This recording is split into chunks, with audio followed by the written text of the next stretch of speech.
నిఫ్టీలో one of the heavy weight stock మనము analyse చేద్దాం. సో ఆ స్టాక్ ఏంటో ఇప్పుడు మొదలు నేను చెప్తాను. ఇది HDFC bank limited. HDFC bank వచ్చేసి అందరికీ తెలిసిన మంచి పేరున్న brand. So across the country it is private సెక్టర్లో నంబర్ 1 బ్రాండ్. మనము చూసుకున్నా కానీ ఇది ఇండియాలో ఇప్పుడు ఆల్రెడీ 145 బిలియన్ మార్కెట్ క్యాప్ ఉన్న కంపెనీ, థర్డ్ లార్జెస్ట్ కంపెనీ. మనం రిలయన్స్ తర్వాత, టీసీఎస్ తర్వాత థర్డ్ లార్జెస్ట్ మార్కెట్ క్యాప్ ఉన్న కంపెనీ ఏంటి అంటే HDFC bank limited. And nearly 15% market share ఉంది దీనికి. ఇది అడ్వాన్సెస్లో 37 మార్కెట్ షేర్ ప్రైవేట్ సెక్టర్ బ్యాంక్లో ఉంది. అట్లాగే మీరు చూసుకుంటే ఇక్కడ మనకి రీటైల్ బ్యాంకింగ్ హెచ్డిఎఫ్సిది 40% షేర్ ఉంది. హోల్సేల్ బ్యాంకింగ్ ఒక 27%, ఇన్సూరెన్స్ బిజినెస్ ఏదైతే వాళ్ళు సెల్ చేస్తుంటారో 17% షేర్ ఉంది మేజర్గా. సో ఈ టైంలో దీని రిజల్ట్స్ ఎలా ఉన్నాయనేది చాలా ఇంపార్టెంట్ టైము హెచ్డిఎఫ్సి బ్యాంక్కి. అది ఎలా చేసిందో మనం చూద్దాము.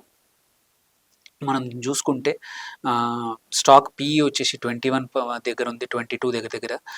బుక్ వాల్యూ 680 ఉంది. సో ఫేస్ వాల్యూ 1 రూపీ దగ్గర నడుస్తుంది. రిటర్న్ ఆన్ ఈక్విటీ కూడా 14%, వెరీ డీసెంట్ ఉంది. అండ్ మనం లాస్ట్ 1 ఇయర్లో చూస్తే ఇప్పుడు లైఫ్ టైం హై దగ్గర ట్రేడ్ అవుతోంది. ఆఫ్టర్ రిజల్ట్స్ మంచి ప్రైస్లో ట్రేడ్ అవుతోంది ఇది. అండ్ మనం చూసుకుంటే గుడ్ ప్రాఫిట్ గ్రోత్, నియర్లీ 21% సిఏజిఆర్తో ప్రాఫిట్ గ్రో అవుతోంది HDFC bank in last 5 years. Wonderful. Such a big కంపెనీకి, సచ్ అ బిగ్ బ్యాంక్కి 21% సిఏజిఆర్ అనేది వండర్ఫుల్. అట్లాగే హెల్దీ డివిడెండ్ కూడా ఇస్తూ ఉంది 23.3%. సేల్స్ గ్రోత్ కూడా 16.4 over 10 years of time, wonderful sales growth. Return on equity కూడా 14% ఇచ్చింది. ఫర్ సచ్ అ బిగ్ బెహమౌత్ ఏదైతే ఉందో దానికి ఆన్ ద హోల్ చూసుకుంటే బెటర్ రిజల్ట్స్ ఈ క్వార్టర్లో వచ్చాయి. అండ్ మోస్ట్ ఇంపార్టెంట్, ఈ క్వార్టర్లో ఏం జరిగిందంటే 1:1 బోనస్ అనౌన్స్ చేశారు.